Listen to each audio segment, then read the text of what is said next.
Nous sommes de grands voyageurs devant l'Éternel. Tous nous aimons voyager. Moi-même, je ne suis pas allergique à voir un peu de pays. Mais c'est pour ça qu'aujourd'hui, je vais vous proposer 2 voyages. Le premier voyage, c'est l'agence de voyage avec l'Église.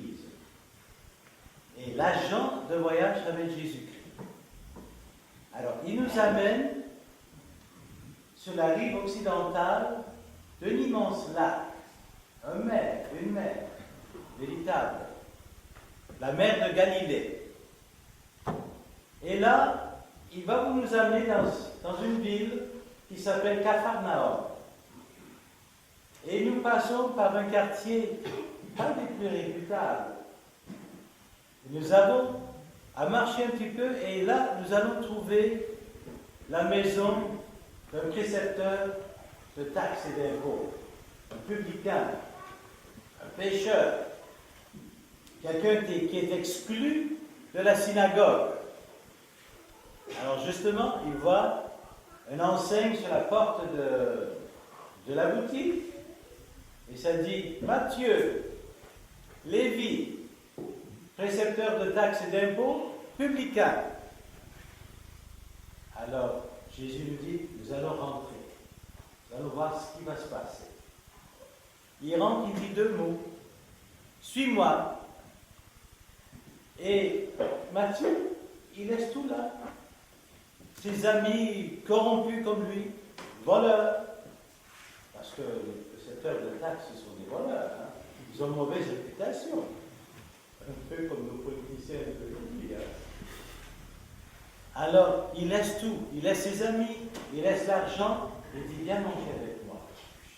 Alors, c'était inouï d'aller manger chez les pécheurs, parce que les gens, les maîtres de la loi, les scribes, les pharisiens, ils pensaient que c'était à eux de parler pour Dieu. Non pas Jésus. Jésus était pas scribe. Alors il dit, suis-moi. Il va manger chez les pécheurs et beaucoup de gens sont scandalisés. Il dit, mais cet homme-là, il mange chez les pécheurs, il va laisser venir à lui une femme de mauvaise vie, pour lui laver les pieds, pleurer à ses pieds. Il entre dans la maison d'un lépreux, qui est impur, selon la loi des Juifs, Simon le lépreux, et ainsi de suite. Parce que Jésus est provocateur. Jésus est un peu provocateur, oui. Bienheureux ceux qui ne sont pas scandalisés à cause de moi, il dit. C'est facile d'être scandalisé à cause de Jésus. Nous-mêmes, nous avons des moments dans notre vie que vraiment l'enseignement de Jésus peut nous scandaliser. Et nous brasser un petit peu. Alors, Matthieu, il suit Jésus. Alors Jésus lui dit, bon, là maintenant, on va changer l'enseigne. Au lieu de Matthieu, précepteur de taxes et d'impôts, publicain, on va mettre Matthieu, apôtre, évangéliste. Et ça change tout. Il a transformé. Et Matthieu lui a été tellement transformé qu'au tout début de son évangile, il nous parle des béatitudes. Que c'est bienheureux. Peu importe si nous sommes attristés par ceci, si nous sommes pauvres, si nous sommes malades, et ainsi de suite. Nous sommes des bienheureux parce que nous sommes en Christ. C'est l'évangile de la miséricorde. Ce n'est pas des sacrifices que je veux, dit Dieu, c'est la miséricorde. Ayez de la miséricorde les uns envers les autres. C'est ça la loi du Christ. La miséricorde, le pardon.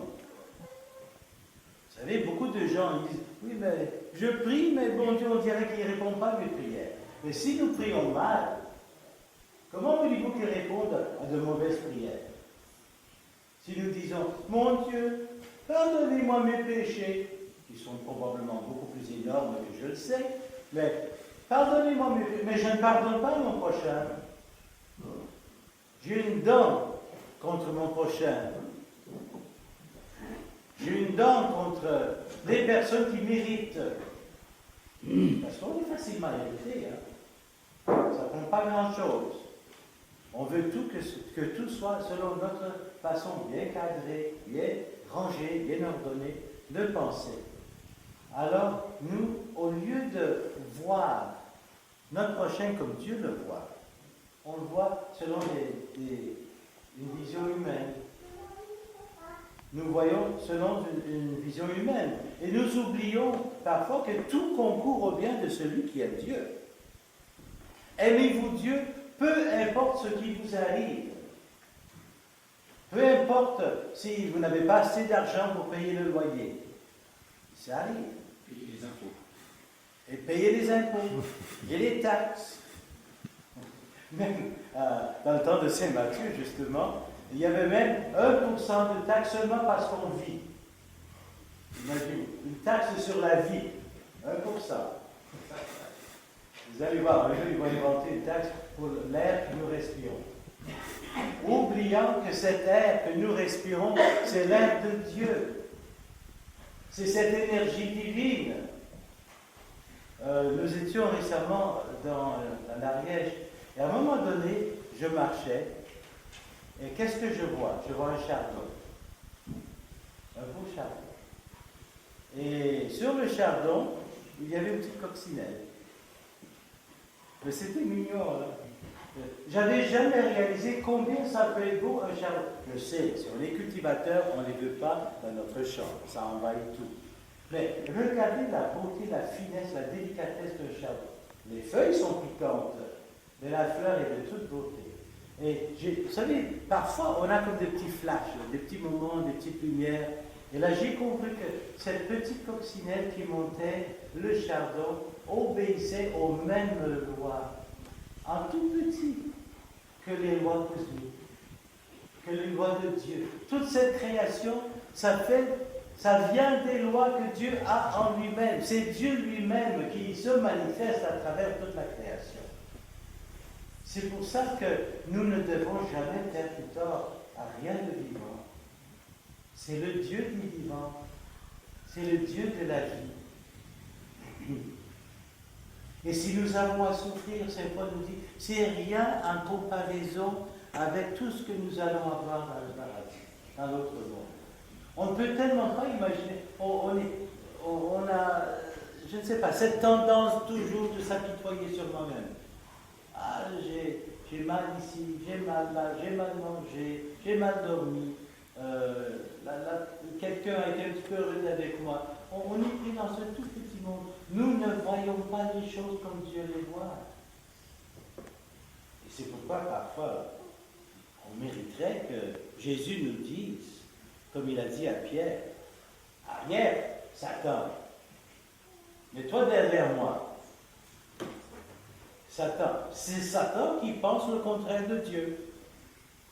Nous sommes des Satans, pour ainsi dire, si nous pensons le contraire de Dieu. Il faut demander à Dieu, mon Dieu, donne-moi ton esprit. Mon Dieu, remplis mon cœur de ton amour. Mon Dieu, remplis mon cœur de ta miséricorde. Je veux t'aimer. Je veux aimer toute la création, même les petites fourmis, même les petites coccinelles. Je veux tout aimer, mon Dieu, comme toi. Je veux faire du bien et que même dans la souffrance, même dans la tribulation, même s'il y a parfois de grandes souffrances, il y a des souffrances, ce n'est pas toujours des petits bobos, hein. Il y a des choses qui arrivent parfois.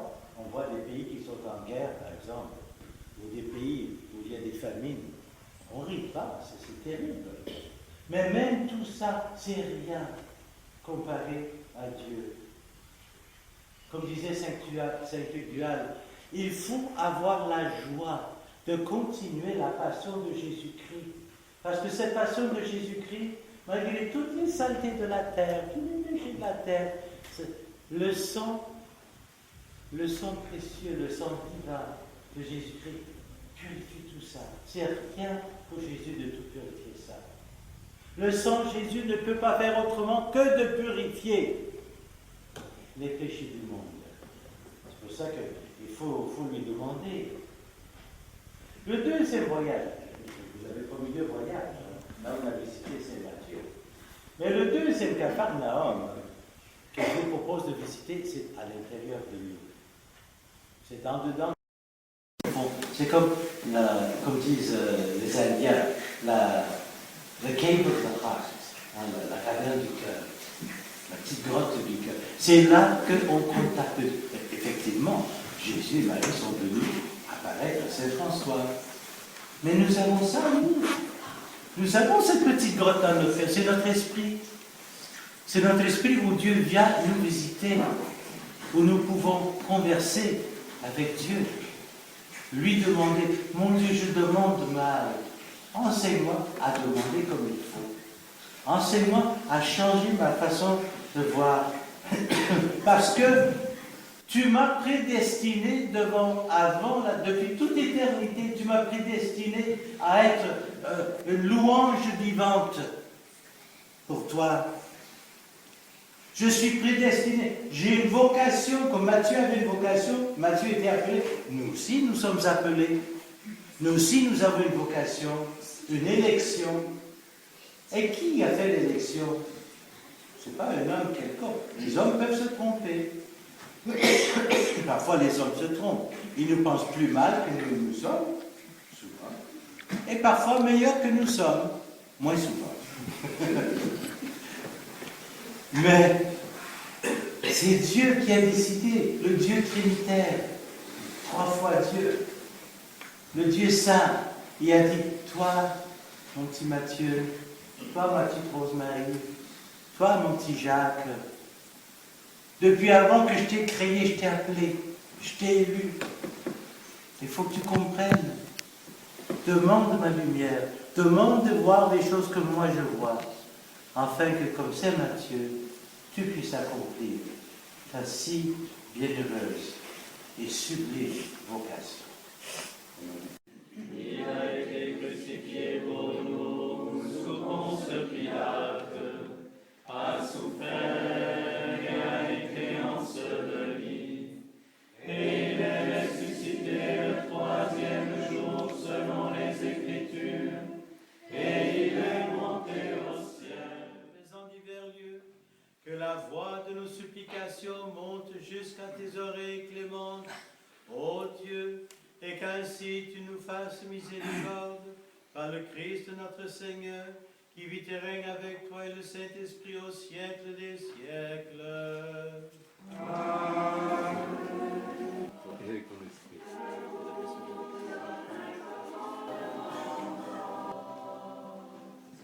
Et accorde-nous ton ineffable paix céleste, donne-nous aussi un aujourd'hui paisible.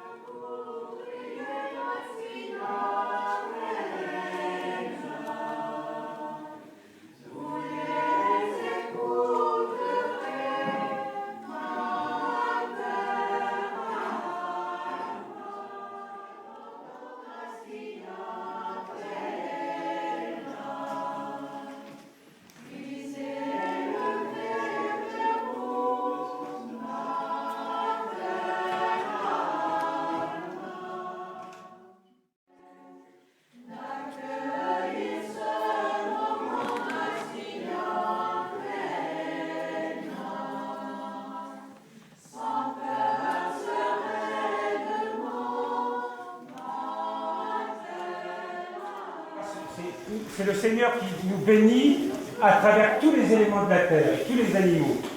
Aime bien, non?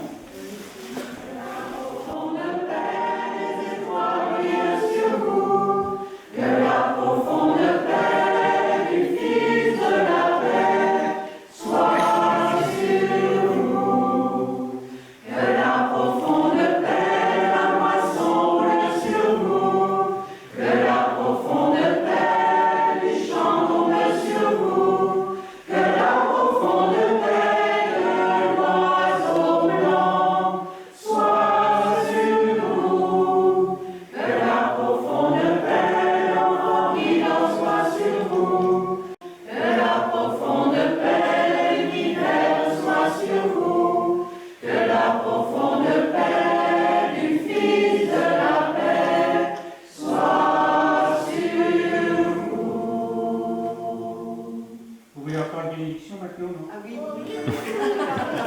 J'ai plus d'eau.